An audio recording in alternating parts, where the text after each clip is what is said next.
अंजाम कर हमारी मासूम और बेगुनाह किताबें कस्टम के जेल से बाहर आ रही है।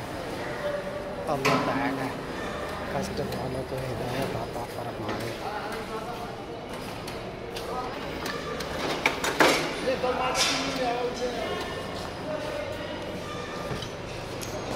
अल्लाह ताला शान हो पिंटू भाई और मेरा भाई को जज़ाए खैर अता फरमाए।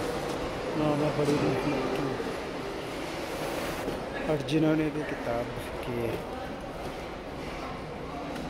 आमद में किसी तरह का तावन किया, अल्लाह ताला उनको अजर जज़ील अता फरमाए।